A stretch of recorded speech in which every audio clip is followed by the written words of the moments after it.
ओम नमो भगवते वासुदेवाय। ओम नमो भगवते वासुदेवाय। ओम नमो भगवते वासुदेवाय। नारायणं नमस्कृत्य नरं चैव नरोत्तमं देवीं सरस्वतीं व्यासं ततो जयमुदीरयेत्। नष्टप्रायेषु अभद्रेषु नित्यं भागवत सेवया भगवती उत्तम श्लोके भक्तिर्भवती नैष्टिकी। श्रीमद् भागवतम पहला स्कंद अध्याय 3 श्लोक क्रमांक 8 भगवान के तीसरे अवतार नारद मुनि की कथा का भाग 5। तो कल हमने देखा कि नारद मुनि को भगवान दर्शन देकर अप्रकट हो जाते और नारद मुनि भगवान को ढूंढने लगते और भगवान को ढूंढते ढूंढते फिर भगवान आकाशवाणी के माध्यम से नारद मुनि को बताते हैं कि मैं इस जन्म में फिर आपको दर्शन नहीं दूंगा। जो पूरी तरह से कलमश मुक्त नहीं होते, जिनकी पूरी तरह से अनर्थ निवृत्ति नहीं होती, वो मुझे हमेशा देख नहीं पाते। तो उसके बाद में नारद मुनि 24 घंटा भगवान का नाम रूप गुण लीलाओं का श्रवण कीर्तन करने लगे और पूरी तरह से डूब गए भगवान की कीर्तन में और भगवान की लीलाओं का श्रवण कीर्तन करने में निमग्न हो गए। और उसके बाद नारद मुनि, ब्रह्मा का दिन समाप्त हो गया, कल्प का अंत हो गया और नारद मुनि को एक दिव्य शरीर मिला, आध्यात्मिक शरीर। उन्होंने अपने भौतिक शरीर, 5 तत्वों से बने शरीर को त्याग दिया और उनके सारे कर्मों के फल समाप्त हो गए और नारद मुनि को एक आध्यात्मिक शरीर मिला जो जन्म मृत्यु जरा व्याधि का जिस पर कोई प्रभाव नहीं पड़ता। और उस आध्यात्मिक शरीर से नारद मुनि कहीं भी विचरण कर सकते हैं, आध्यात्मिक संसार में, वैकुंठ में, गोलोक में, भौतिक संसार में, कहीं भी नारद मुनि अपनी इच्छा से विचरण कर सकते हैं। कल्पांत इदम मादाय शयाने अंभस्युदन्वत शिशयिशोर अनुप्राणम विविशे अंतरहम विभुः। कल के अंत में जब भगवान नारायण प्रलय के जल में लेट गए, तब ब्रह्मा जी समस्त सृष्टिकारी तत्वों सहित उनके भीतर प्रवेश करने लगे और उनके श्वास से मैं भी भीतर चला गया। कल्प के अंत में जब भगवान नारायण प्रलय के जल में लेट गए, तब ब्रह्मा जी समस्त सृष्टिकारी तत्वों सहित उनके भीतर प्रवेश करने लगे और उनके श्वास से मैं भी भीतर चला गया।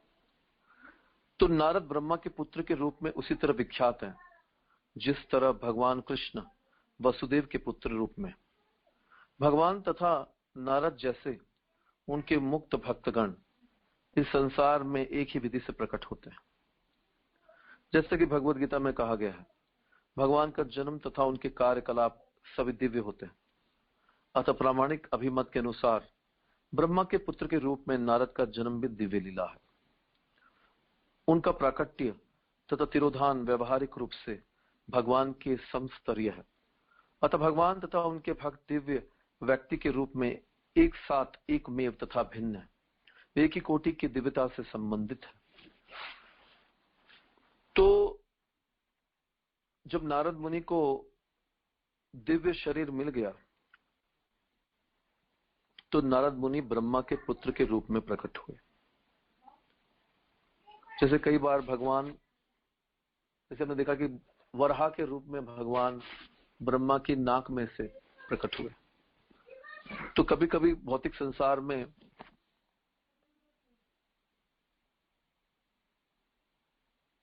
भगवान और भगवान के भक्त अवतार लेकर आते हैं।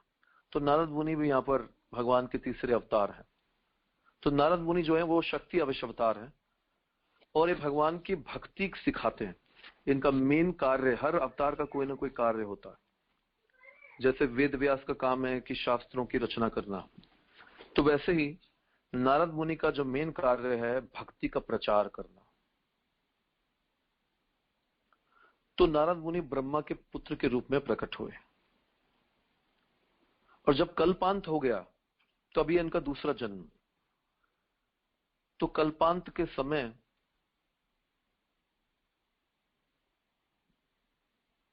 ब्रह्मा की रात्रि के समय ब्रह्मा के साथ नारद मुनि भी भगवान के शरीर के भीतर चले गए। भगवान की श्वास से, जो भगवान श्वास लेते हैं अंदर, तो भगवान के भीतर प्रवेश कर गए भगवान की श्वास से। ब्रह्मा जी के साथ में नारद मुनि भी। तो यहाँ पे प्रभुपाद जी बता रहे हैं कि भगवान के शुद्ध भक्तों का जन्म और भगवान का जन्म ये दोनों दिव्य होता है। जन्म कर्म चमे दिव्यम एवं यो वेत्ति तत्वतः त्यक्त्वा देहम पुनर्जन्म नैति मामेति स्वर्जन। मेरा जन्म कर्म दिव्य होता है, क्योंकि भगवान की तरह भगवान के भक्त का भी जन्म कर्म दिव्य होता है। तो यहाँ पर अब नारद मुनि पहले जो है साधना सिद्ध भक्त थे, साधना कर रहे थे। अब साधना में परफेक्ट हो गए और उनको भी आध्यात्मिक शरीर मिला। तो अब उनका जो जन्म हुआ है ये दिव्य है, क्योंकि अभी वो नित्य सिद्ध बन गए। नित्य सिद्ध का मतलब है कि उनको एक आध्यात्मिक शरीर मिल गया, भगवान के पार्षद बन गए। तो अब उनका जो जन्म है वो दिव्य है, कोई साधारण जीवों की तरह कर्मों के द्वारा नियंत्रित नहीं है। कर्मणा दैव नेत्रेण। साधारण जीव जो जन्म लेते हैं वो कर्मों के द्वारा नियंत्रित होते हैं, देवताओं द्वारा, तो उनको बद्ध जीव कहा जाता है। लेकिन अब नारद मुनि जो है पहले बद्ध जीव थे, लेकिन साधना सिद्ध हो गए, कृपा सिद्ध हुए, वैष्णवों की कृपा मिली। अब नारद मुनि को आध्यात्मिक शरीर मिल गया और वो नित्य सिद्ध बन गए। तो प्रभुपाद जी बताते हैं कि साधना करके, शुद्ध भक्तों का संग करके, शुद्ध भक्तों की कृपा को प्राप्त करके नारद मुनि की तरह कोई भी नित्य सिद्ध बन सकता है। ऐसा नहीं है कि नारद मुनि बने हम नहीं बन सकते हैं, कोई भी बन सकता है। सहस्त्र युग पर्यन्ते उत्थायेदं सिस्रक्षतः मरीचि मिश्रा ऋषयः प्राणेभ्यो अहम च जग्गिरे। तो यहाँ पर एक कल्प के बारे में बताया गया, सहस्त्र युग पर्यन्ते। तो सहस्त्र युग, 4 युगों को 1000 साइकिल, उसको बोलते हैं सहस्त्र युग पर्यन्ते। तो ये कितना होता है? 432 करोड़ साल। 4 युगों का 1000 साइकिल का जो समय होता है उसको बोलते हैं 432 करोड़ साल के बाद जब भगवान की इच्छा से ब्रह्मा पुनः सृष्टि के लिए जागे, तो रात्रि पूरी हो जाती है ब्रह्मा की। एक कल्प जो है दिन होता है, एक कल्प रात्रि होती है। तो रात्रि पूरी हो जाती है 432 करोड़ साल के बाद, तो ब्रह्मा जी पुनः नींद में से जाग जाते हैं। तो मरीचि, अंगिरा, अत्रि इत्यादि सारे ऋषि भगवान के दिव्य शरीर से उत्पन्न हुए। तो ये सब के सब जो है ऋषिगण, छोटा प्रलय आ जाता, मैंने बताया था ना, छोटा प्रलय में सब कुछ खत्म हो जाता है, तो फिर पुनः सृष्टि करनी पड़ती है। तो ये सब के सब ऋषिगण, नारद मुनि, ये सब ब्रह्मा के साथ भगवान के शरीर में प्रवेश कर जाते हैं। ये कौन से भगवान है? गर्भोदक्षाय विष्णु। गर्भोदक्षाय विष्णु के शरीर में ये प्रवेश कर गए थे सारे। तो जैसे कल रात्रि का अंत हुआ तो वापस सृष्टि का आरंभ करने के लिए तो ब्रह्मा भी जागे, मरीचि, अंगिरा, अत्रि सारे के सारे ऋषि भगवान के दिव्य शरीर से वापस उत्पन्न हुए और उन्हीं के साथ में नारद मुनि भी प्रकट हुए। तो ये सब जाकर भगवान के शरीर के भीतर योग निद्रा में शयन करते। यहां पे प्रभुपाद जी बता रहे हैं, ब्रह्मा के जीवन के एक दिन की अवधि 432 करोड़ वर्षों की होती है। इसका उल्लेख भगवत गीता में किया गया है। सहस्त्र युग पर्यंतम अहर यद ब्रह्म योनि विदु। तो जितना दिन है उतना ही रात्रि भी होती है। अतः ब्रह्मा जी इस अवधि में अपने जनक गर्भोदक्षय विष्णु के शरीर के भीतर योग निद्रा में शयन करते। तो ये सारे के सारे ऋषि मुनि, ब्रह्मा नारद मुनि जाकर गर्भोदक्षय विष्णु के भीतर योग निद्रा में शयन करते। एक रात्रि मतलब सहस्त्र युग का समय, 432 करोड़ साल तक। इस निद्रा के बाद जब भगवान की इच्छा से ब्रह्मा के माध्यम द्वारा पुनः सृष्टि की जाती है, तो सारे ऋषि पुनः दिव्य शरीर के विभिन्न अंगों से प्रकट होते हैं। तो भगवान के दिव्य शरीर में से सारे ऋषिगण प्रकट होते हैं। तो नारद भी इसी तरह प्रकट होते हैं। इसका अर्थ यह हुआ कि नारद उसी दिव्य शरीर में प्रकट होते हैं जिस प्रकार मनुष्य निद्रा के बाद उसी शरीर में जागता है। तो नारद का शरीर नहीं बदला, क्योंकि नारद को तो दिव्य शरीर मिल चुका था। तो नारद का जो आध्यात्मिक शरीर था, उसी शरीर में वो भगवान के शरीर के अंदर जाकर सो गए। और जैसे ही दिन आया, रात्रि खत्म हुई, तो ब्रह्मा और सारे ऋषिगण और नारद भी भगवान के शरीर में से प्रकट हुए। तो नारद मुनि अपने दिव्य शरीर में ही प्रकट हुए। श्री नारद मुनि सर्वशक्तिमान की दिव्य तथा भौतिक सृष्टियों के सभी भागों में जाने के लिए मुक्त है। वे अपने दिव्य शरीर में ही प्रकट तथा अंतर्ध्यान होते रहते हैं। ये शरीर बद्ध जीवों के शरीर से भिन्न है, क्योंकि इस शरीर तथा आत्मा में कोई भेद नहीं होता है। तो भौतिक शरीर में और आध्यात्मिक शरीर में यह फर्क होता है कि भौतिक शरीर में आत्मा और शरीर में फर्क होता है। आत्मा मरती नहीं, शरीर मर जाता है, उसको छोड़ देता है। लेकिन आध्यात्मिक शरीर जो होता है, आत्मा और शरीर दोनों एक ही हो जाता है, एक ही वस्तु बन जाता है। शरीर आत्मा एक ही होता है, अलग अलग नहीं होता। तो वो आध्यात्मिक शरीर कभी मरता नहीं इसीलिए। लेकिन भौतिक शरीर के अंदर आत्मा और शरीर दोनों अलग अलग होते हैं, इसीलिए शरीर छूट जाता है और आत्मा आगे बढ़ जाती है। लेकिन आध्यात्मिक शरीर दोनों होने के कारण सेम ही होता है, एक ही होता है। आत्मा शरीर अलग अलग नहीं होता। तो वो कभी भी आध्यात्मिक शरीर खत्म नहीं होता, मरता नहीं, बूढ़ा नहीं होता, बीमार नहीं होता।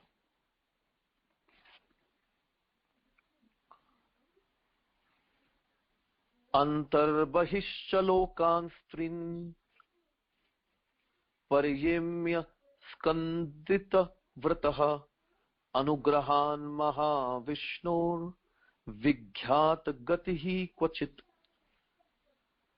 तब से सर्वशक्तिमान विष्णु की कृपा से मैं दिव्य जगत में तथा भौतिक जगत के तीनों प्रखंडों में बिना रोक टोक के सर्वत्र विचरण करता हूं। ऐसा इसलिए है क्योंकि मैं भगवान की अविच्छिन्न भक्ति में सेवा में स्थिर हूं।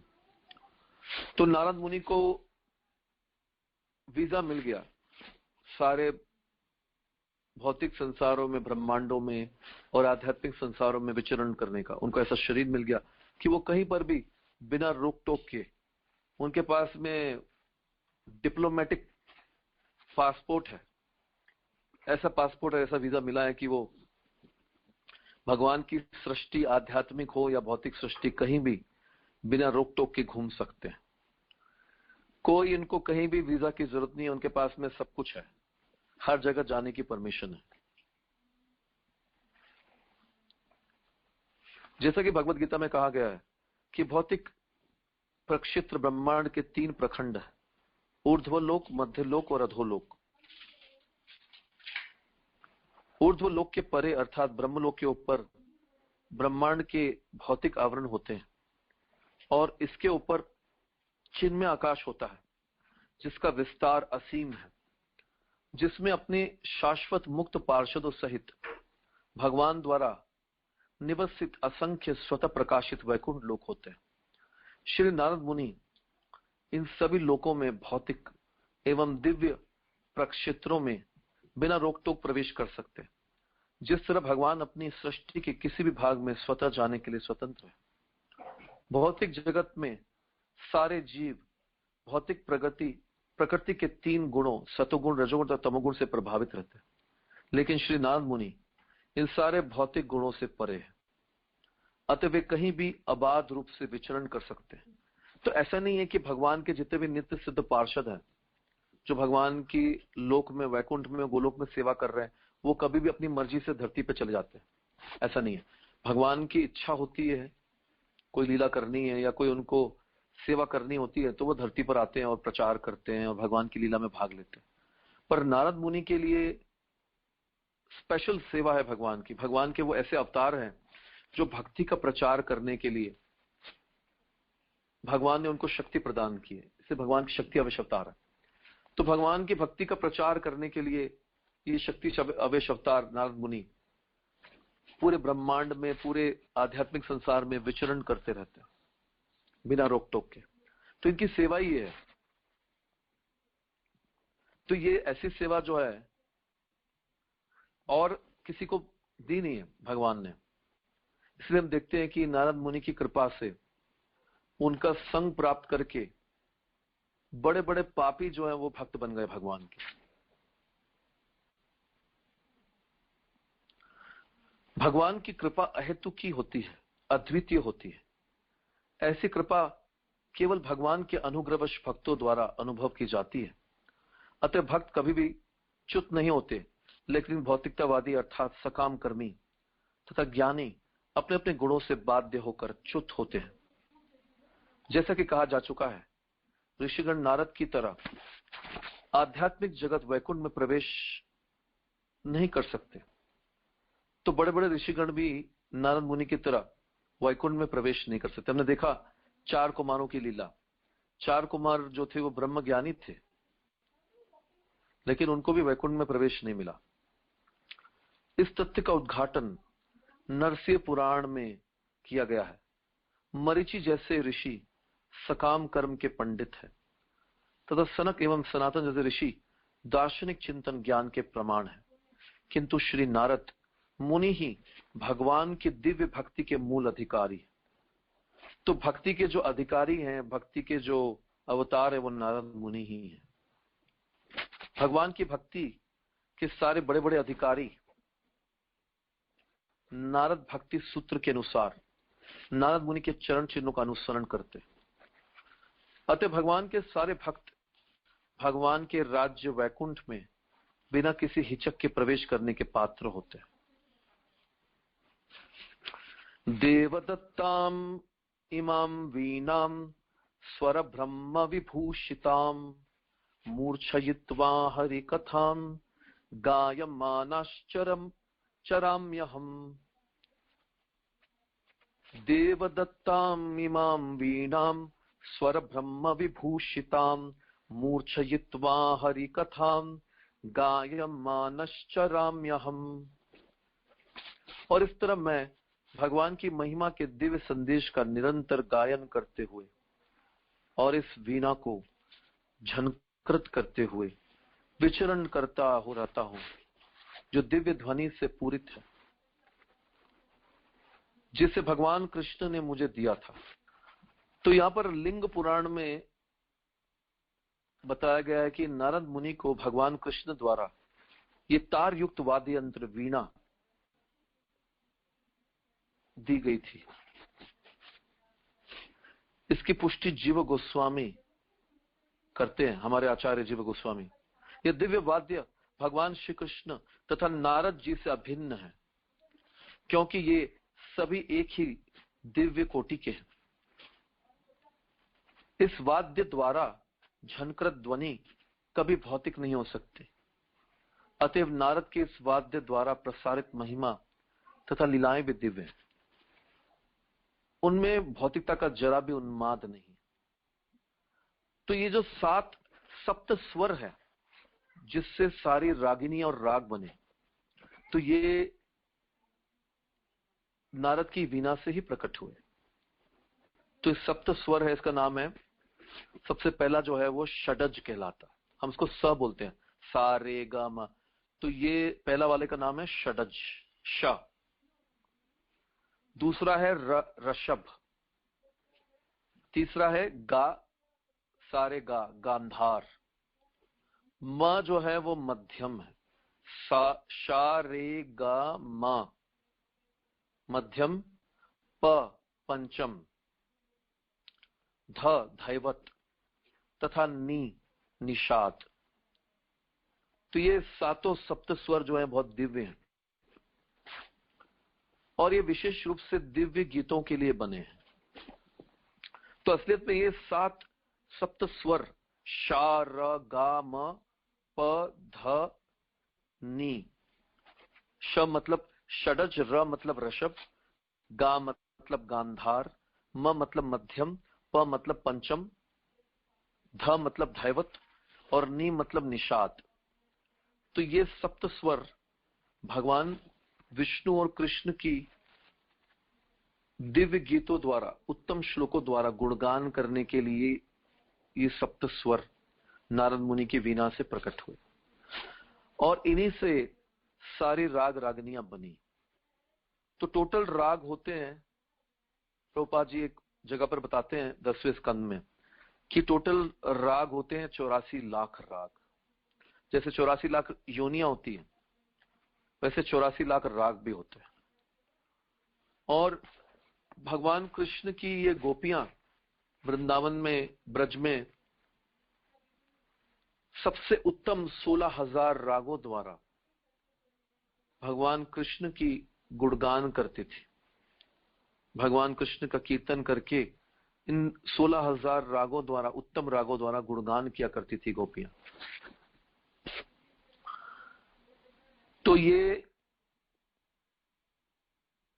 इसका पर्पस क्या है? भगवान विष्णु और कृष्ण का गुणगान करना। कोई भी चीज संसार में बनती है, उसके पीछे कोई ना कोई पर्पस होता है। कोई कार बनी है तो लोगों को एक जगह से दूसरी जगह पहुंचाने के लिए, पेन बना है तो लिखने के लिए। तो ऐसा हर चीज जो बनाते हैं तो उसके पीछे कोई कारण होता है। तो वैसे ही जब इन राग रागिनियों को बनाया गया है, नारद मुनि की वीणा से प्रकट हुए, तो उसका पर्पस है भगवान का गुणगान करना। लेकिन अब क्या हो रहा है, बॉलीवुड, हॉलीवुड और कई प्रकार के संगीतकार लोग इन राग रागिनियों का दुरुपयोग करते हैं, अपनी विषेंद्रियों को, अपनी भौतिक इंद्रियों को तृप्त करने के लिए इनका उपयोग करते हैं। तो जब इनका दुरुपयोग किया जाता है तो उसका दुष्परिणाम ये होता है कि वो नरक में जाते हैं और सुनने वाले भी नरक में जाते हैं। लेकिन अगर इसका सदुपयोग किया जाए, जिस पर्पस के लिए इसको बनाया गया है, भगवान के गुणगान के लिए, तो उससे सुनने वाला और सुनाने वाला दोनों भगवान के धाम में जाएंगे। तो मैं अपने जीवन से ही उदाहरण देता हूं कि मैं पहले इस्कॉन में आने के पहले फिल्मी गाने गाया करता था, पुराने जमाने के। लेकिन जैसे ही ये भागवतम में मैंने पहली बार सुना कि इन राग रागिनियों और सप्त स्वरों का बनाने का पर्पस है भगवान का गुणगान, तो मैंने सोचा कि मैं क्या कर रहा हूं। तब से मैंने डिसाइड कर लिया कि अब से मैं इन राग रागिनियों का उपयोग, अपने इस गले का उपयोग सिर्फ भगवान की प्रसन्नता के लिए ही करूंगा। और मैंने ये सारे पुराने जमाने के जो गीत हैं, फिल्मी गाने, मैंने बंद कर दिए। तो मैं नया था भक्ति में, क्योंकि इसका दुष्परिणाम है कि हम नरक में जाएंगे। तो मैंने बोला कि क्यों मैं इसका दुरुपयोग करूं। ये दुरुपयोग है। कार का उपयोग सही उपयोग है कि सही जगह पर लोगों को ले जाना, लेकिन हम कार का दुरुपयोग करें, उसमें बम लेकर जाएं, फोड़ें और गलत काम करें। तो हर चीज का दुरुपयोग और सदुपयोग होता है। तो ये इसका सदुपयोग है। भगवान के शुद्ध भक्त के रूप में श्री नारद देव भगवान द्वारा प्रदत्त इस वीणा के रण से सदैव पूर्ण होते हैं, क्योंकि वे निरंतर उनके दिव्य यश का गायन करते रहते हैं और इस प्रकार अपने उच्च पद पर अच्युत है। भौतिक जगत के स्वरूप सिद्ध व्यक्ति को विशीला नारद मुनि के पद चिन्हों का अनुसरण करते हुए सप्त स्वरों अर्थात भार भगवान की सेवा में उनकी महिमा के निरंतर गायन द्वारा करना चाहिए, जैसे कि भगवत गीता में पुष्टि हुई। तो हम देखते हैं कि सही में ऐसा हुआ। एक बार प्रभुपाद जी पाश्चात्य देश में थे, अमेरिका में कहीं पर थे, और प्रभुपाद जी हरे कृष्ण मंत्र का कीर्तन कर रहे थे। तो अचानक प्रभुपाद जी ने कीर्तन को रुकवाकर ये गीत गाने लगे। नारद मुनि बाजाए बिना राधिका रमन नामी, नारद मुनि बाजाए बिना राधिका रमन नामी, राधिका रमन नामे, राधिका रमन नामे,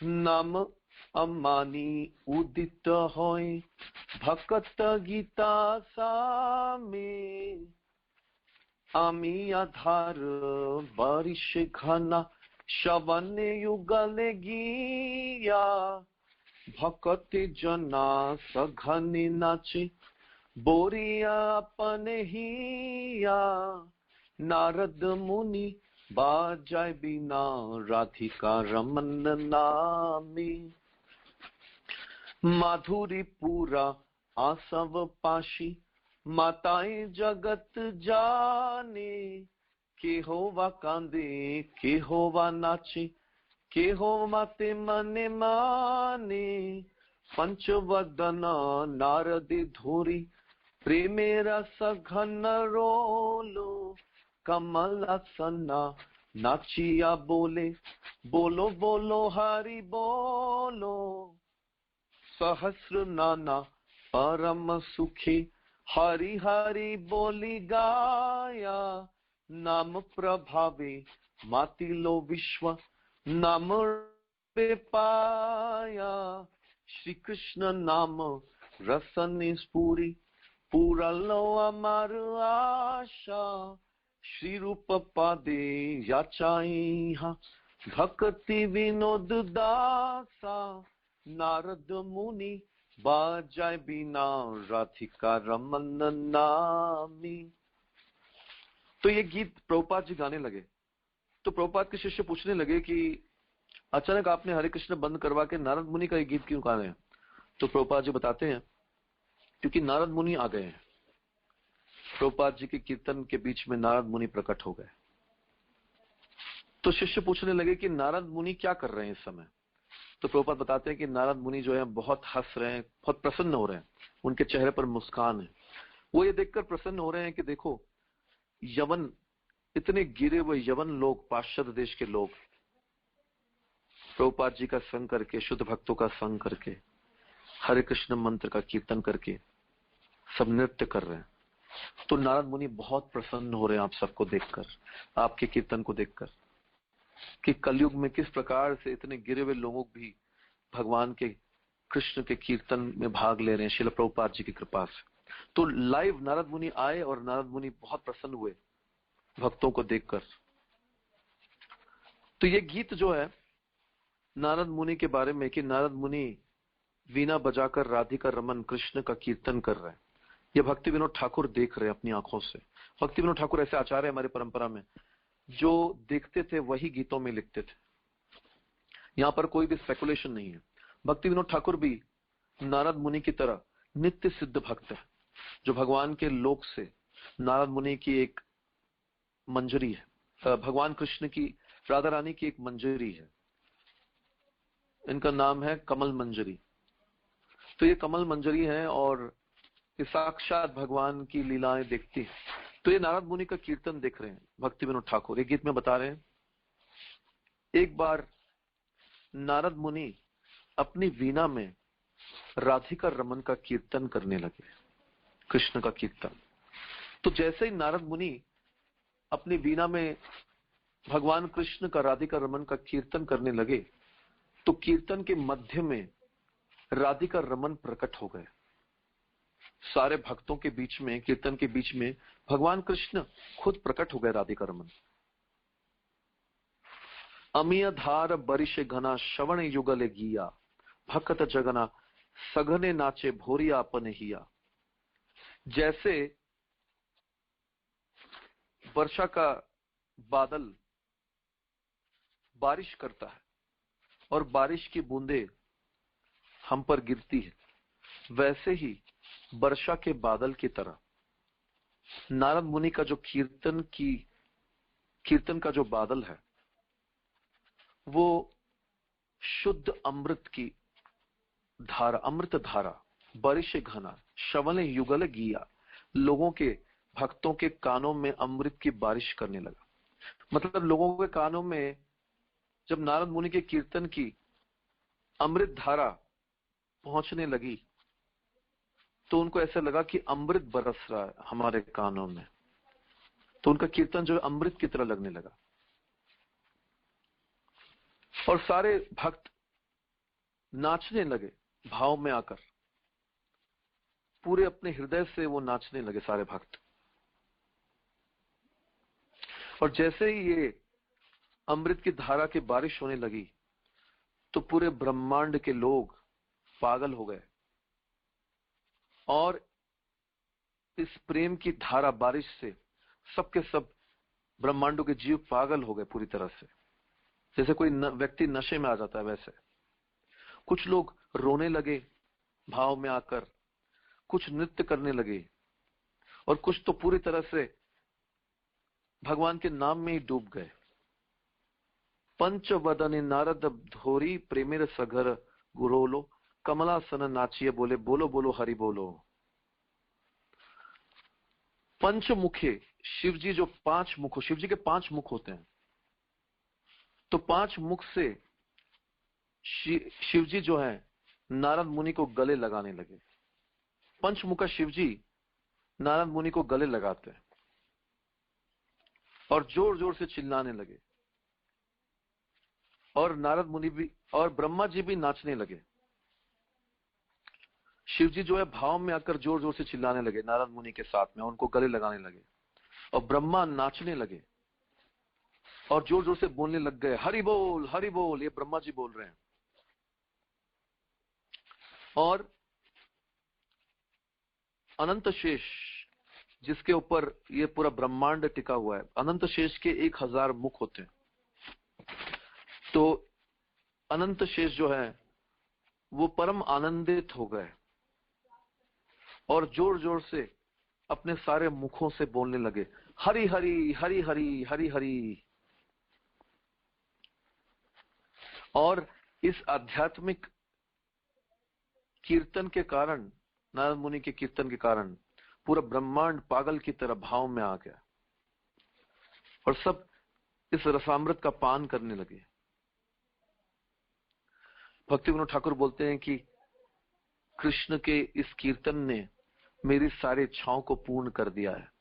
मैं देख रहा हूं कि सारे जीवों के जिह्वा पे भगवान का नाम कीर्तन आ गया है। भक्ति विनोद ठाकुर रूप गोस्वामी के चरणों में प्रार्थना करते हैं कि इस प्रकार से भगवान के हरि नाम का कीर्तन हमेशा चलता रहे, वो कभी बंद ना हो। तो ये भक्ति विनोद ठाकुर जो नारद मुनि के कीर्तन और उसकी पूरी लीला को अपने गीत में, जो उन्होंने देखा वो उन्होंने अपने गीत में पूरा लिखा है। और प्रभुपाद जी से मिलने नारद मुनि आते हैं उनके कीर्तन में और प्रभुपाद जी इस गीत को गाते हैं भक्ति विनोद ठाकुर के नारद मुनि के सामने। और प्रभुपाद जी यहाँ तात्पर्य में भी बता रहे हैं कि नारद मुनि की तरह हमको भी भगवान की महिमा का कीर्तन इन सप्त स्वरों से करना चाहिए। इसीलिए मैंने भी सारे फिल्मी गाने, बॉलीवुड के पुराने गाने मैंने बंद कर दिए। मैंने डिसाइड कर लिया कि मैं आज से, ये कई सालों पहले की बात है, आज से 20-22 साल पहले, कि मैं अब मेरा जीवन जन्म जन्मांतर तक इन सप्त स्वरों से सिर्फ भगवान कृष्ण की महिमा का कीर्तन गाने के लिए ही मेरी जिह्वा होगी। मैं कोई भी विषय गीत नहीं गाऊंगा। और उसको करने से ही असली आनंद मिलता है। आत्मा को जो असली आनंद मिलता है भगवान की प्रसन्नता में, अगर हम इन गीतों को गाएंगे तभी आएगा। अपने इंद्रिय सुख के लिए गाना गाना, एक लड़की लड़के के लिए जो गाना गाता है उसको खुश करने के लिए गाने से कोई, और पॉपुलैरिटी के लिए, लोगों को प्रसन्न करने के लिए गाना, इससे कोई आनंद नहीं मिलेगा। आत्मा को कभी खाना, आत्मा का खाना जो है भगवान का कीर्तन है, इससे कोई आनंद मिलने वाला नहीं है। तो जो चीज जिस चीज के लिए बनाई गई है उसका प्रयोग वही होना चाहिए। प्रगायतः स्ववीर्याणि तीर्थपादः प्रियश्रवः आहुत इव मे शीघ्रम दर्शनम याति चेतसी।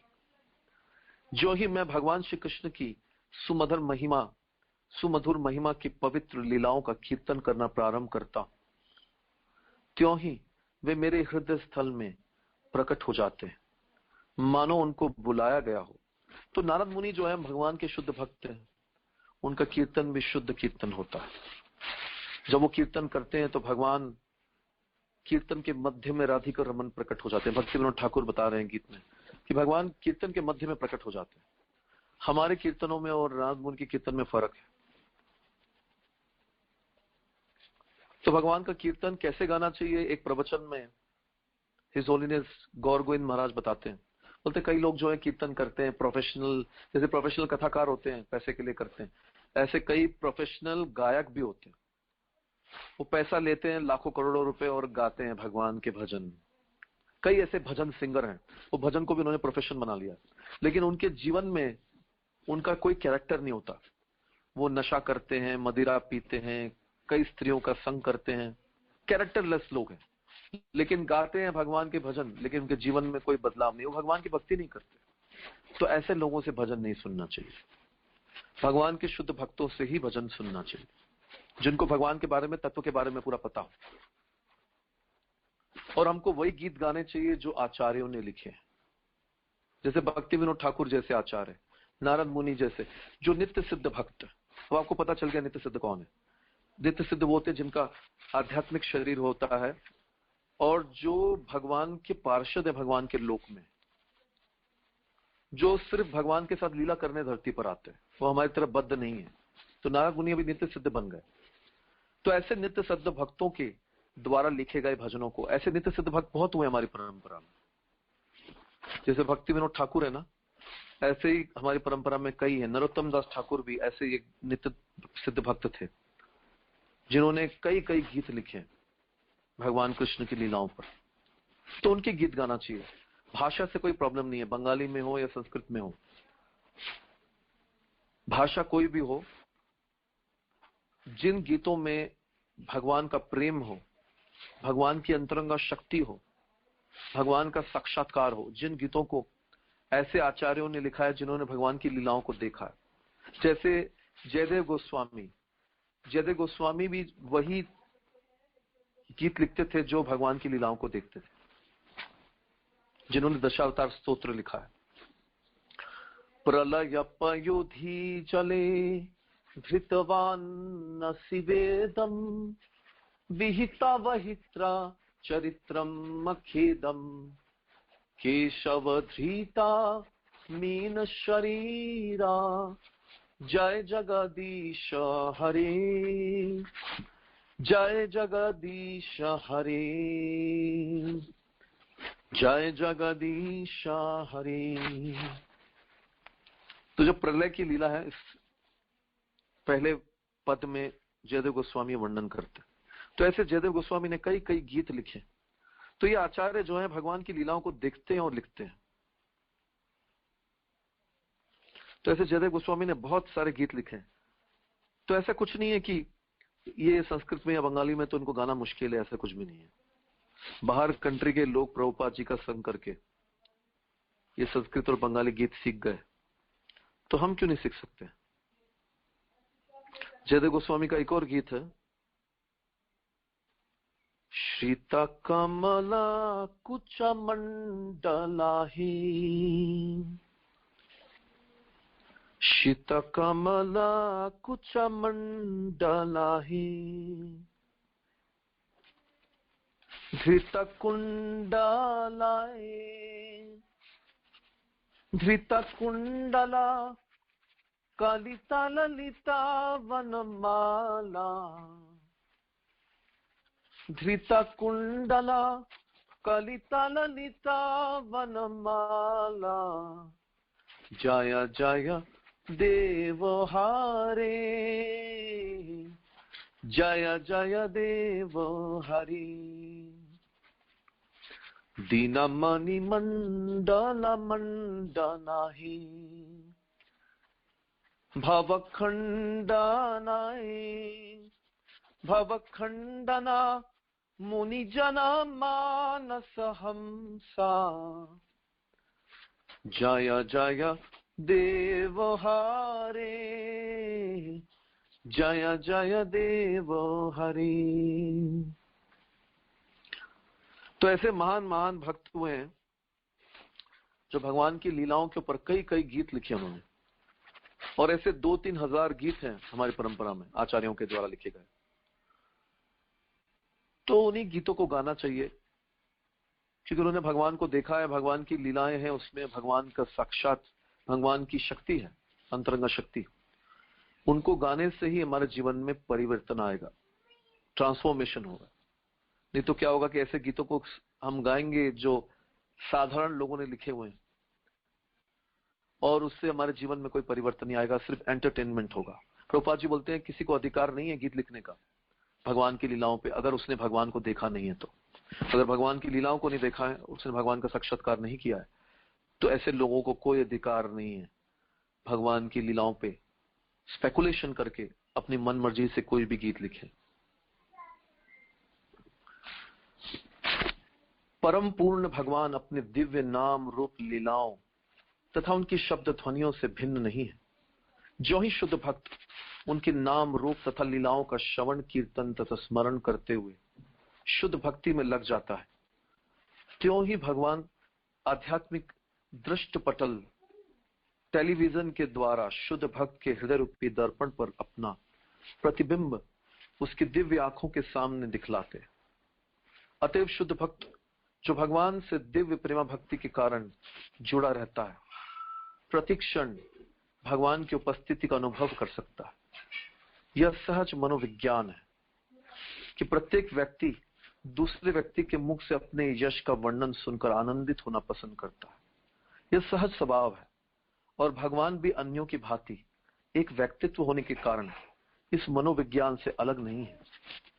तो असलियत में लोग अपनी बड़ाई सुनना क्यों पसंद करते हैं? हम देखते हैं ना, किसी की बड़ाई करते हैं तो बहुत खुश होता है।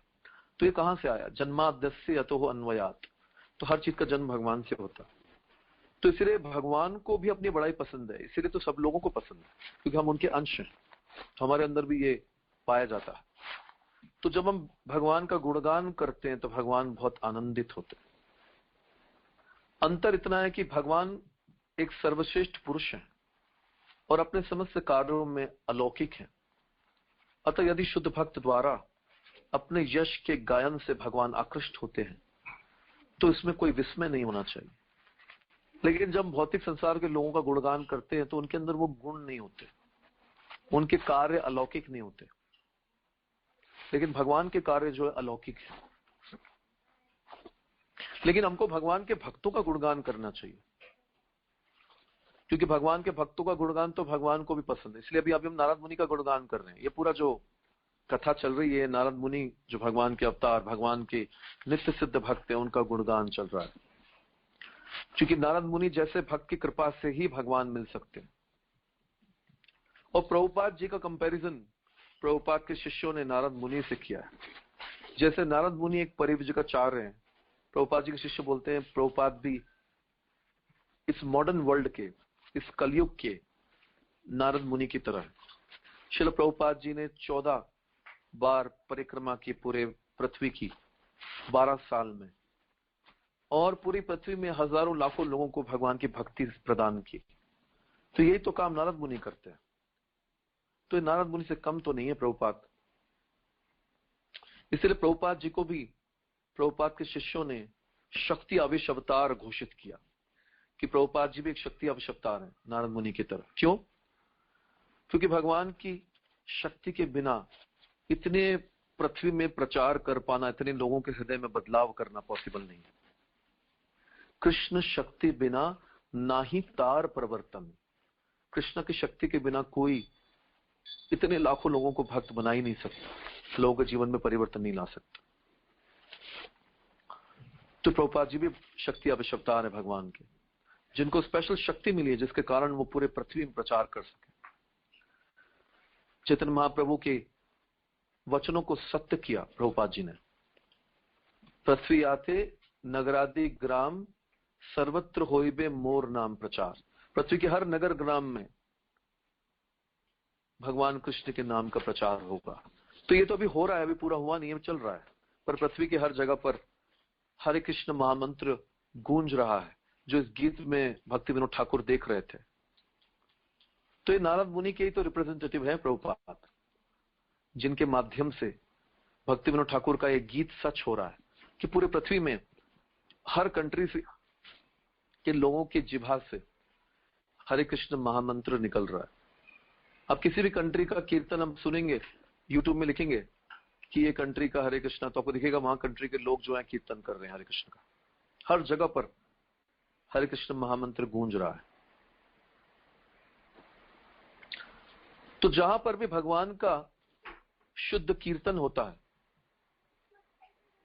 जहां पर भी भगवान का ये भजन गाते हैं जो आचार्यों ने लिखा है, जिसके अंदर भगवान की लीलाएं हैं, तो वहीं पर भगवान रहते हैं। ऐसे नहीं है कि उल्टे सीधे गाने गाएंगे, भगवान के ऊपर भी मर्जी से कोई भी गाना बना देता है कि मुझे तो तुमको तो हमारा काम करना पड़ेगा, तो आपकी कृपा से सब काम हो रहे हैं। तो ये सब जो है भौतिक चीजें जो है अपने मन मर्जी से वो लिख देते हैं और गाने लगते हैं। गाने वही गाना चाहिए जो बड़े बड़े आचार्यों ने लिखे हैं। मेरा आपकी कृपा से काम चल रहा है, तो काम तो ऐसे चल रहा है, लेकिन भगवान की लीला का उसमें क्या महत्व है? भगवान की लीला होनी चाहिए, भगवान के साहसिक कार्य होने चाहिए। अपने भौतिक कार्य के लिए भगवान का नाम ले रहे हो आप, तो इस प्रकार से कुछ भी लिख देते हैं, उसमें कई प्रकार की गलतियां होती है। न वो ग्रामेटिकली सही होता है, न ही उसके मीनिंग सही होते हैं, और सब स्पेकुलेशन होता है।